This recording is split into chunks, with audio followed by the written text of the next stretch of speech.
Santo foi descoberto em finais da década de 10, por volta de 1418, e quando João Gonçalves Arcos chega ao Porto Santo, é a primeira terra a ser descoberta na epopeia dos descobrimentos portugueses. Ele chega aqui e encontra dois padres franciscanos famintos, ainda hoje se chama Porto dos Frades, frades que vinham para Canárias e que tiveram um naufrágio e aqui se refugiaram. O Porto Santo, depois, como capitania, é entregue pelo infante Dom Henrique ao Bartolomeu Postrelo, de ascendência italiana. Os capitães natais do Porto Santo não permaneceram muito em Porto Santo, preferiram viver na corte, preferiram viver em Lisboa e o Porto Santo ficou um bocado entregue a si próprio. Daí que a administração do Porto Santo não correu muito bem. Aliás, a família até teve grandes problemas com a justiça e, portanto, o Porto Santo não se desenvolveu como era devido.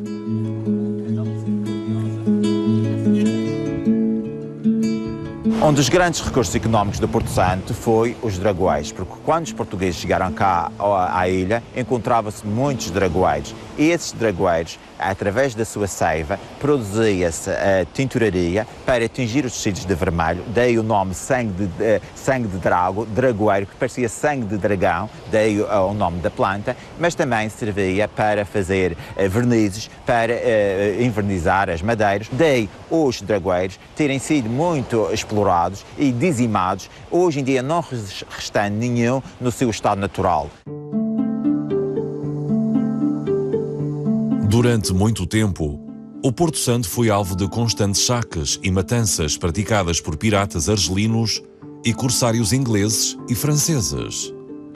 A população não tinha muito como se defender, a ilha era demasiado baixa, não tinha forma de se defender e então refugiava-se no pico, daí o nome Pico Castelo, porque fugiam para o pico e a partir do pico arremessavam pedras contra os invasores. Só no século XVIII é que Dom José I, o Marquês de Pombal, manda fazer um forte para a defesa da população das invasões dos piratas e corsários. Daí a denominação Forte São José, em homenagem ao rei construtor. Hoje em dia esse forte é um forte privado, foi comprado ao Estado, por privados, e ainda podemos observar na sua esplanada do forte canhões, mas canhões de origem inglesa. Uma carta régia de Dom José I de outubro de 1770 obriga todos os lavradores a plantarem árvores nos limites das suas terras, bem como nos ribeiros. E, na época, era tal a falta de vegetação que pouco tempo depois se decretou ser expressamente proibido cortar árvores, até mesmo as já secas. O Porto Santo sofreu, de facto, graves fomes devido às secas, que no século XVIII a rainha Dona Maria I manda fazer mesmo uma aldeia no Santo da Serra, para albergar os porto-santenses. Chamava-se a Aldeia Nova da Rainha. Os porto-santenses foram para o Santo da Serra, mas não se habituaram ao Santo da Serra e, anos mais tarde, voltam à sua ilha natal. Estamos aqui então no Largo do Pelourinho. O Largo do Pelourinho tem este nome devido a existir aqui um pelourinho, mas o pelourinho foi derrubado pelos espíritos mais inflamados do liberalismo em 1835. Aqui neste Largo do Pelourinho também um dos edifícios mais significativos é a antiga Câmara do Porto Santo. É a única Câmara da região autónoma da Madeira que foi construída com o propósito de ser Câmara Municipal. É uma Câmara que foi construída na altura do rei Dom José I, na altura do Marquês de Pombal. Podemos ver a escadaria assimétrica, bem ao gosto do barroco, e o portal de entrada também barroco, encimado com as armas nacionais e coroa nacional também. Do lado esquerdo podemos observar a Igreja Matriz de Porto Santo, a Igreja de Nossa Senhora da Piedade. Também podemos observar o Tribunal, que era um antigo solar de uma família, mas que foi recuperado e adaptado a tribunal.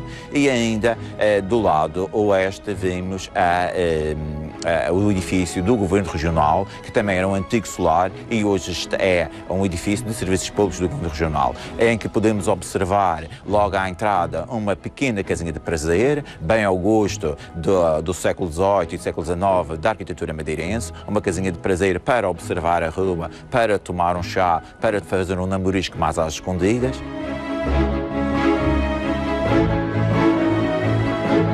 Neste Largo Pelourinho podemos encontrar um chão calçado tipicamente madeirense, em calhau rolado, numa conjunção preta e branca, primorosamente decorado, e neste Largo do Pelourinho encontramos uma mata-morra fossilizada. Eram silhos onde as pessoas do Porto Santo guardavam os cereais, era para guardar os cereais, e muitas vezes também nestas mata-morras escondia-se alguns haveres, alguns haveres das pessoas quando o Porto Santo era atacado por piratas e por corsários.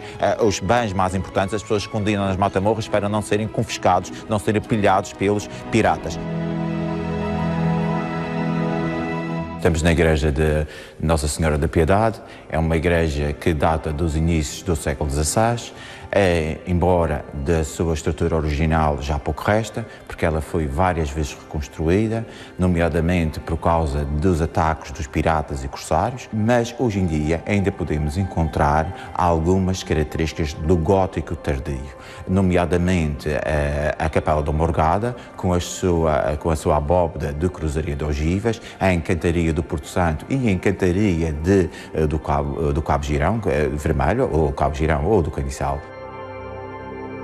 Nesta igreja temos uma pintura muito interessante, que é na Capela do Santíssimo Sacramento, que é uma capela do Martim Conrado, um maior pintor português do século XVII, e onde vemos a aparição de Cristo a Santa Maria Madalena. Também do Martim Conrado é o painel central do retábulo maneirista da Capela Mor. Os painéis laterais foram já feitos por Max Romer, um pintor alemão que viveu na Madeira nos anos 40 do século XX e que vai reconstruir, vai fazer os painéis laterais. Uma curiosidade desses painéis laterais é que ele põe os santos sobre uma paisagem fondeira do Porto Santo, onde podemos ver por trás das imagens a ilha do Porto Santo com as suas casas, os seus picos e o mar.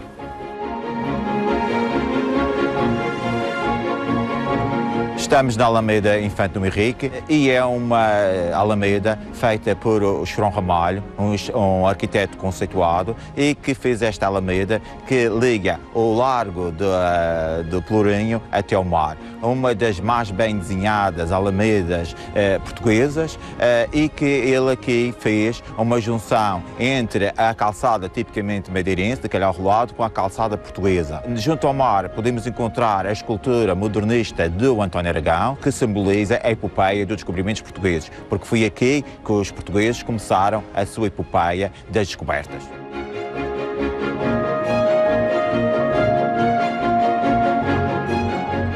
Porquê que os porto-santenses se chamam de profetas? Esta história liga-se ao século XVI, quando Fernão Nunes e a sua sobrinha paralítica, e o Fernão Nunes conseguiu curar a sua sobrinha, supostamente, e toda a gente do Porto Santo passou a seguir o Fernão Nunes. Inclusivamente o pároco do Porto Santo, seguiu Fernão Nunes, acreditavam que ele era um verdadeiro profeta, deixaram a religião católica, deixaram a religião e seguiram este Fernão Nunes. Ora, este escandalizou ao Porto Santo, chegou aos ouvidos do Bispo do Funchal, e o Bispo do Funchal vai mandar a Inquisição averiguar. Ora, o Fernão Nunes é depois preso pela Inquisição, é levado para Évora e é condenado a estar na porta da sede de Évora, com uma inscrição onde dizia falsos profetas de Porto Santo, e era apedrejado pelas pessoas que passavam junto à sede de Évora. Ora, a partir daí, os portancenses passam a ser conhecidos como os profetas.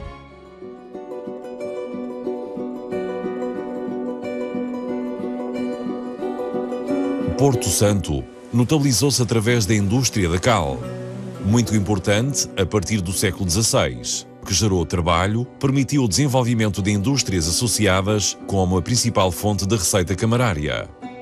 A principal exploração foi no Ilhéu da Cal, chamado Ilhéu da Cal ou Ilhéu do Baixo. Havia lá muitas pedreiras, muitos ranchos de homens a trabalhar, e lá era explorada a cal em pedra. Depois era feita a pedra de cal viva, chamada pedra, mesmo em pedra, dentro de bidões que era exportada para o Funchal, e a cal preparada, que era a cal feita no forno, deitada no chão do forno, deitada a água, e depois a pedra da cal junto com a água fervia, e depois no resto acabava por ficar em pó. E era sarandado, passado a uma peneira grande, gigante, que se chamavam a saranda, Era um trabalho duro, fragoso, de sol a sol e até às vezes muito mais. Um trabalho árduo, muito terrível.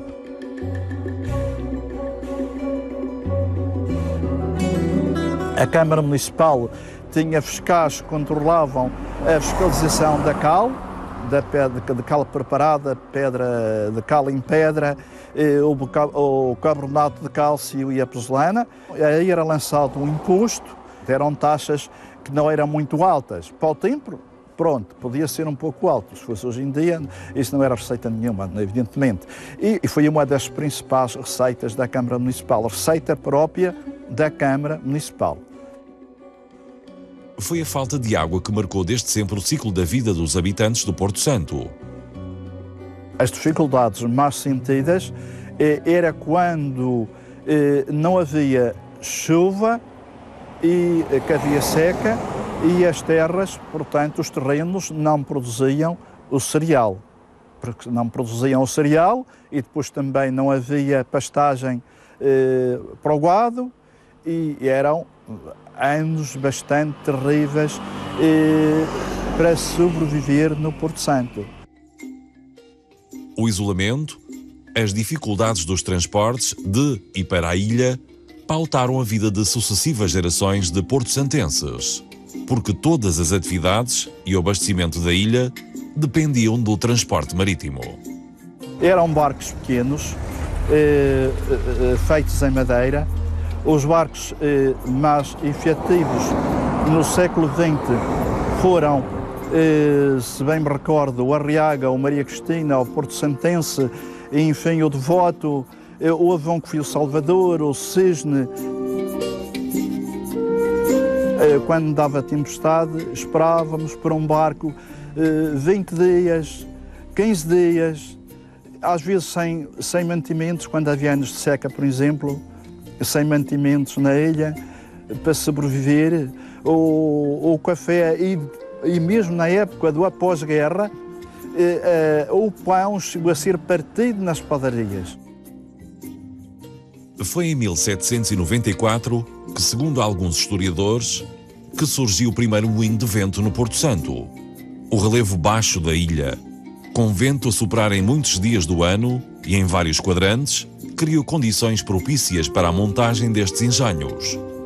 Nós tivemos uns anos muita cultura de sequeiro, a cultura cerealífera, portanto o trigo, a cevada, o centeio, e também, pronto, adveio de uma necessidade de fazer cá, portanto, produzir cá, transformar o cereal em farinha. Antigamente, isso como nós sabemos, isso também acontecia na Madeira, o cereal era transformado, portanto, em moinhos manuais, mas depois, no princípio do século XVIII, portanto, a Câmara Municipal erigiu aqui o primeiro moinho.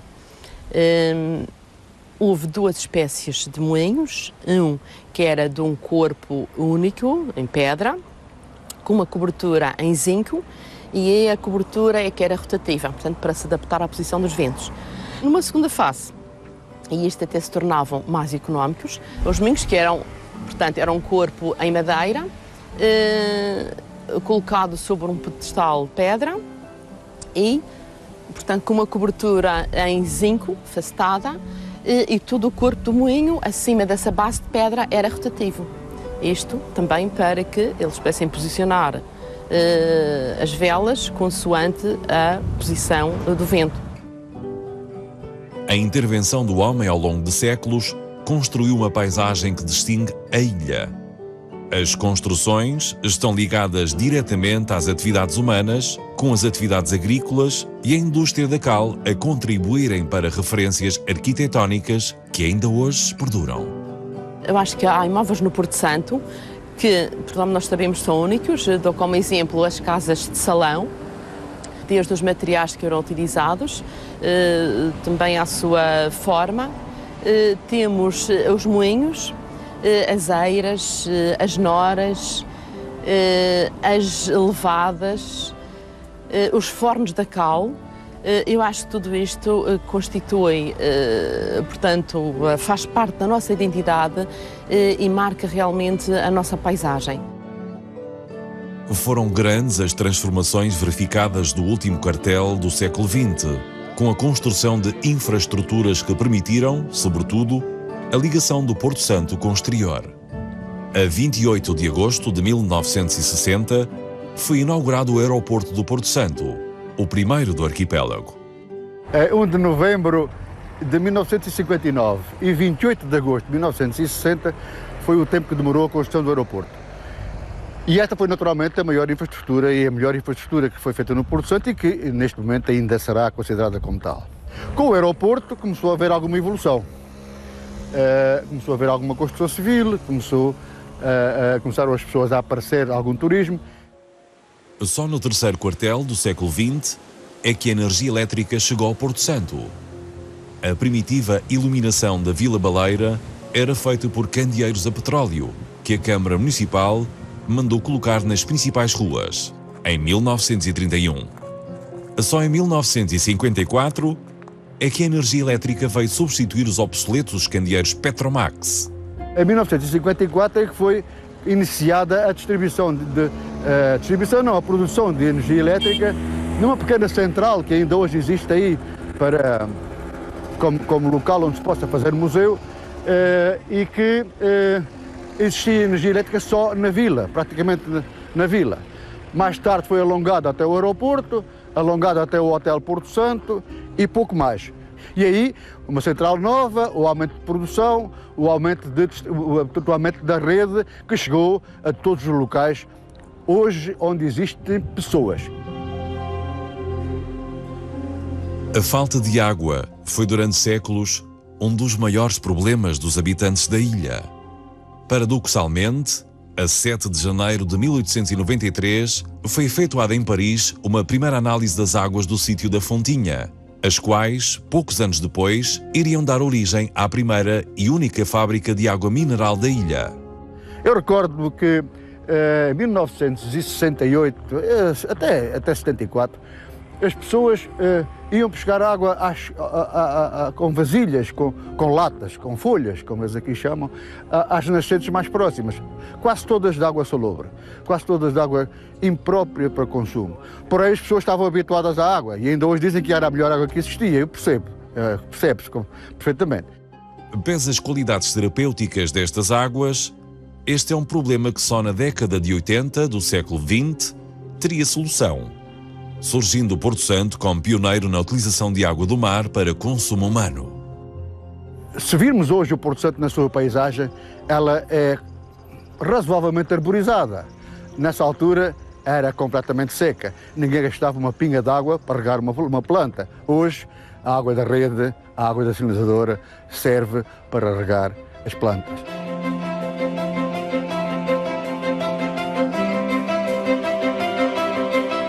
O grande desenvolvimento foi a seguir 25 de Abril, a seguir à Revolução. E aqui tenho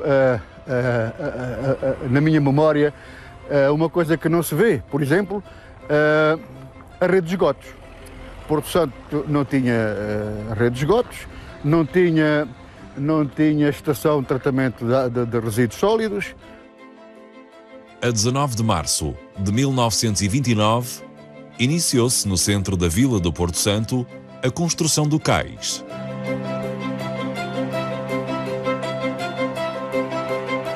O Porto de Abrigo foi inaugurado, salvo erro, se a memória não me falha, em 1991 ou 92, penso que foi 91, e no verão de 91, e sem ele não era possível todo este desenvolvimento que agora se constata na ilha de Porto Santo.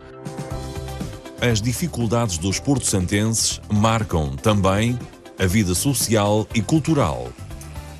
Não existem referências literárias ou outras manifestações artísticas exuberantes, mas é rica a tradição oral, expressa em reuniões de famílias que se juntavam nas eiras para cantar a tradição, o trabalho da terra, a vida do mar, as dificuldades do homem insular. A vida cultural na ilha era pobre, muito ligado aos meios familiares em que as pessoas iam à casa uns dos outros, ou então no verão nas eiras havia o baile da meia volta, que era feito nas eiras, um dia por semana. Havia também o jogo das cartas, que era também muito tradicional, um dia da semana em que a família se reunia, os amigos se reuniam, e quem perdia era depois na casa desse amigo. Havia também no São João, já se fazia muito pobre, muito rudimentar, mas já havia as marchas de São João, celebrava-se muito o São Pedro, o Santo António, que agora caiu em desuso, mas antes era mais o Santo António que propriamente o São João. Foi o teatro a expressão artística que ganhou alguma relevância. Antes de eu nascer, o meu pai já fazia teatro. Os ensaios eram hoje que há a antiga fábrica de conservas, era um pequeno grupo de teatro. Não sei qual era a regularidade com que ele ensaiavam e que apresentavam as suas peças. A minha irmã mais velha é que se lembra disso e fala, e até muitas vezes representava algumas partes dessas peças.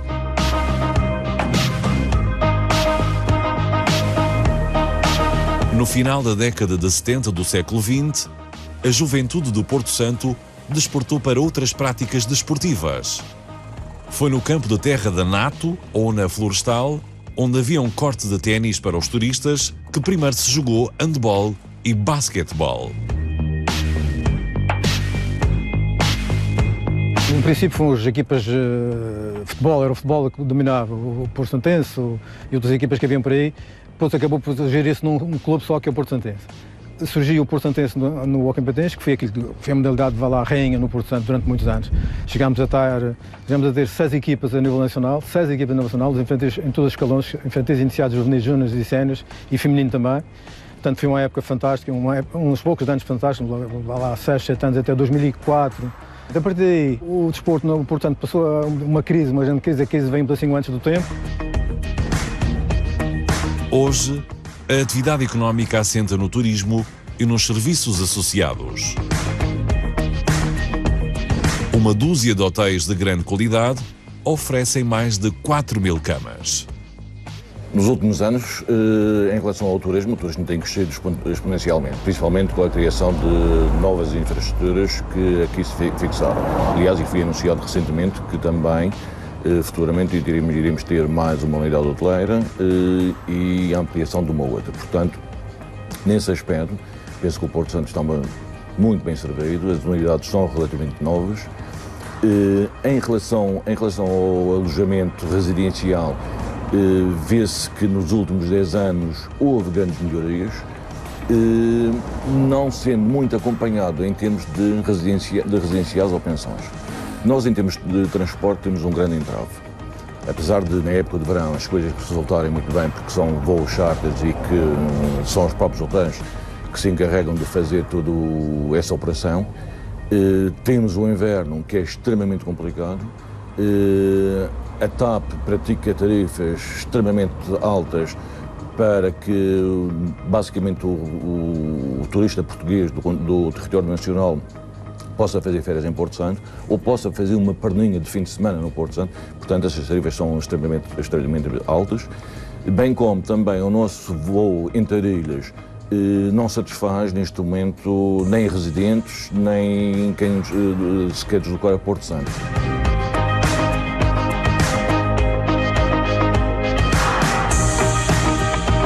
Estas infraestruturas todas somadas fazem com que Porto Santo seja melhor que o paraíso.